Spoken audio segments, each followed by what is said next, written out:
नमस्कार लाडक्या बहिणींनो, government job गुरु या आपल्या मायबोली यूट्यूब चॅनलवर आपल्या सगळ्यांचे स्वागत आहे। लाडक्या बहिणींनो, तुमच्यासाठी एक महत्त्वाची नवीन अपडेट आलेली आहे। तर काय आहे हे नवीन अपडेट आपण या व्हिडिओमध्ये पूर्णपणे पाहणार आहोत। तसेच लाडकी बहीण योजनेसाठी नवीन काही नियम लागू होणार आहेत आणि लाडकी बहीण योजना यांच्याबाबत असलेले सरकारचे निकष काय असणार आहेत ते आपण पाहणार आहोत। तर पहा, लाडकी बहीण योजना सुरू राहणार असल्याने राज्यातील महिलांसाठी आनंदाची बाब आहे। तरी आनंदाची बातमी काय आहे ते पाहून घ्या। तर बघा, लाडक्या बहिणी योजनेमध्ये लाडके बहिणी आतापर्यंत 7,500 रुपये भेटले आहेत। 1,500 रुपये हप्त्याप्रमाणे मात्र या योजनेचे निकषामध्ये बदल होणार असल्याने काही महिलांना त्यांची चिंता वाटू लागलेली आहे। तसेच महायुतीची सत्ता पुन्हा आल्यास योजनेअंतर्गत मिळणाऱ्या रकमेत वाढ केली जाईल असे सरकारमार्फत सांगण्यात आले होते। प्रत्यक्षात ही योजना सुरू ठेवताना सध्याची 1,500 रुपये रक्कमच महिलांना मिळणार राहणार आहे। या रकमेचा लगेच वाढ होण्याची शक्यता कमी आहे। सर्व लाडक्या बहिणींना तुम्ही आता पुढच्या 6व्या हप्त्याची आतुरतेने वाट पाहताय, कारण आतापर्यंत जमा झालेले 7,500 रुपये तुमचे खर्ची झाले असतील, पण आता तुमची चिंता ही वाढून राहणारच आहे। कारण सरकारने नवीन नियमाप्रमाणे आणि सरकारी निकषाप्रमाणे या योजनेचे पुढील 6वा हप्ता 2,100 रुपये देण्याचे निर्णय ठरवले आहे। म्हणून लाडक्या बहिणी योजनेचा पुढील नवीन अपडेट आलेली आहे। सर्वात महत्त्वाची आणि मोठी बातमी आलेली आहे। तरी ही माहिती आपण शेवटपर्यंत पाहणार आहोत, तर व्हिडिओ अजिबात स्किप करू नका। हा व्हिडिओला पूर्णपणे पहा, जेणेकरून लाडकी बहीण योजनेची नवीन माहिती तुम्हापर्यंत पोहोचेल। चला तर मग डिटेलमध्ये सगळे आपण माहिती पाहून घेऊया। तर बघा, सध्याच्या निकषांनुसार एका कुटुंबात किती महिलांना योजनेचा लाभ मिळणार यावर मर्यादा नाहीत।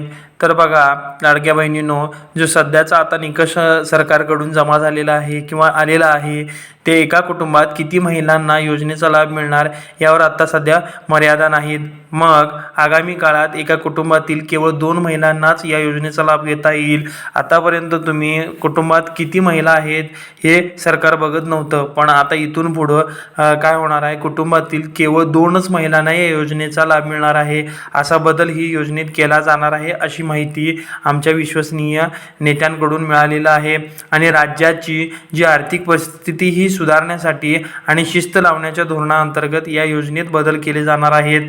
तर बघा, लाडकी बहीण योजना महाराष्ट्र सरकारने ही 28 जून 2024 रोजी जाहीर केली होती। तर पुढचं काय आहे निकष, तर ते बघा, 1 जुलैपासून योजनेसाठी अर्ज मागवण्यात आले होते। महाराष्ट्रातील आर्थिकदृष्ट्या दुर्बल महिलांना आर्थिक सहाय्य देणे ही या योजनेचे उद्दिष्ट आहे। तर बघा, या योजनेचं उद्दिष्ट काय आहे की महाराष्ट्रातील जे आर्थिकदृष्ट्या दुर्बल आहेत, महिला आहेत, ज्या घरकाम करतात, धुणंभांडी करतात, या महिलांनाच या आर्थिक सहाय्य देणे हे या योजनेचे उद्दिष्ट आहे। जे आर्थिकदृष्ट्या दुर्बल घटक आहेत, या घटकामध्ये ज्या महिला आहेत, त्यांना या योजनेचा मूळतः लाभ झाला पाहिजे, हे या योजनेचं उद्दिष्ट आहे। तर 18 ते 60 वर्षे वयोगटातील महिला या योजनेचा लाभ घेऊ शकतात। त्यासाठी कौटुंबिक वार्षिक उत्पन्न 2.5 लाखापेक्षा कमी असणे आवश्यक आहे। तर बघा, 18 ते 60 वर्षे वयोगटातील महिला ज्या आहेत या योजनेचा लाभ घेऊ शकतात, आणि ज्यांचं कुटुंबाचं वार्षिक उत्पन्न हे 2.5 लाखापेक्षा कमी आहे, यांनाच या योजनेचा आता लाभ भेटणार आहे। तसेच कुटुंबातील कोणतीही सदस्य सरकारी कर्मचारी किंवा आयकरदाता नसावा, म्हणजे इन्कम टॅक्स वगैरे भरलेला नसावा किंवा सरकारी कर्मचारी नसावा। तर त्यांना सरकारी कर्मचारी जो इन्कम टॅक्स भरतोय त्यांना या योजनेचा आता इथून पुढे लाभ होणार नाही। त्यांचे 2,100 रुपये जमा होणार नाहीत। लाडकी बहीण योजनेचा त्यांना कोणताही फायदा होणार नाही।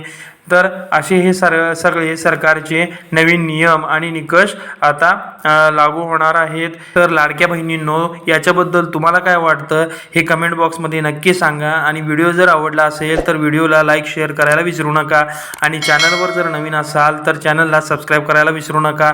चला तर मग भेटूया अशाच नवीन एका व्हिडिओमध्ये। धन्यवाद।